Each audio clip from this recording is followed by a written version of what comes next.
I used to wake up at 10 a.m. and not get out of bed until 2 p.m. I was the guy who'd always have shit mornings.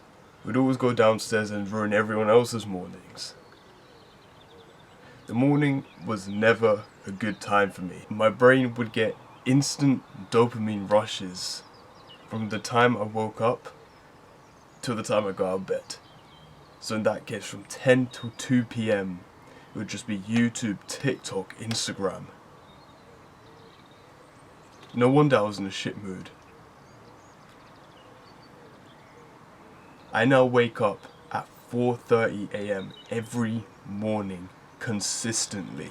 And I'm going to tell you exactly how I did it. So when it comes to creating new good habits, I like throwing myself into the deep end.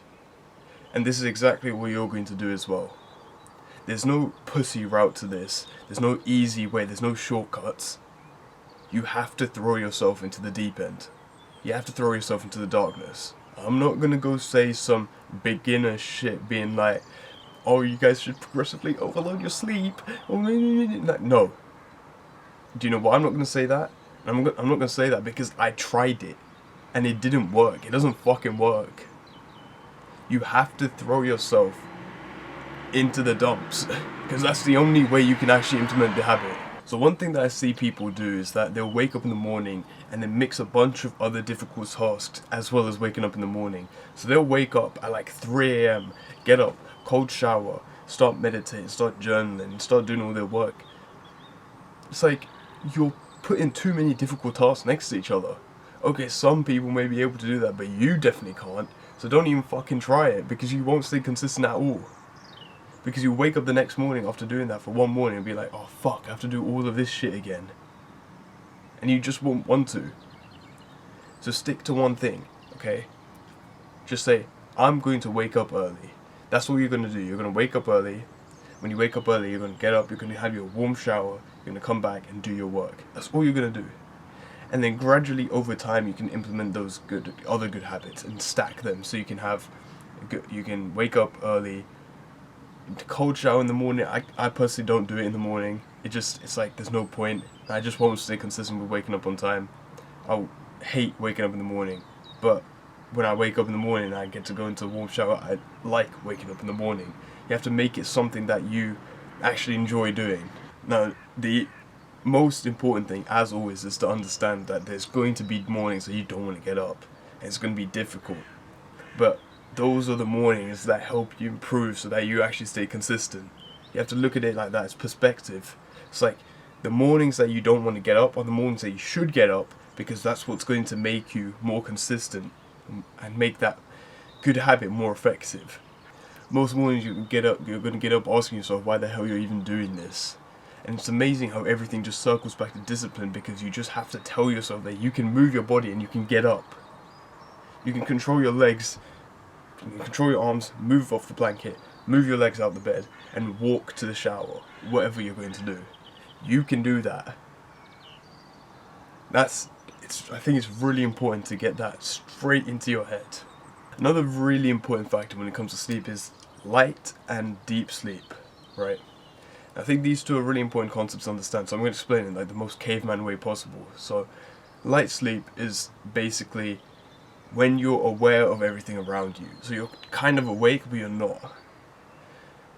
And deep sleep is essentially when you're knocked out. Like, not a single sound could wake you up. So those are your two sets of sleep periods when you're actually in bed. It's part of your sleep cycle. So when you wake up in deep sleep, so if you're woken up from a deep sleep period, you're going to wake up groggy and tired and annoyed. It's like, that's the kind of period that you don't want to be woken up in. However, if you wake up in light sleep, that's when you're kind of awake. So you wake up and you'll feel more energetic than you would usually when you wake up. And you'll feel more motivated to actually get out of bed because you're kind of awake already. So that's how you can figure out what times to wake up. There's certain periods at certain different times of your sleep.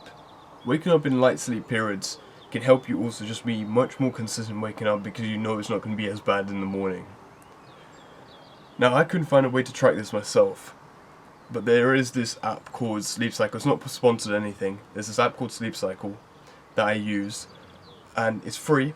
And the app basically, you set a time that you want to wake up. So I set 5 a.m. But it says, okay, we'll wake you up between the periods 4:30 and 5 a.m.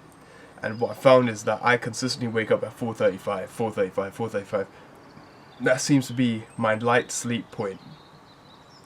And that's the time I wake up most mornings, and I feel fine. I feel energetic. So if you get the app, the free setting, you can just set an alarm that you want to wake up. Say you want to wake up for 7 for work. It'll wake you up between 6:30 and 7. That's where your light sleep period will probably be. Anytime between that, whenever you're the most awake, it'll wake you up. The alarm will go off and you'll be up. And you'll feel the most energetic that you felt before the times where you just set a regular alarm. Alright boys, hope this has been valuable and you can actually Jesus Christ, you can actually get some sleep, because sleep is really important into just how much energy you're able to put into your day, especially if you're trying to put as much effort as you can put in to work and your good habits. And on that note, I'm out. Mwah.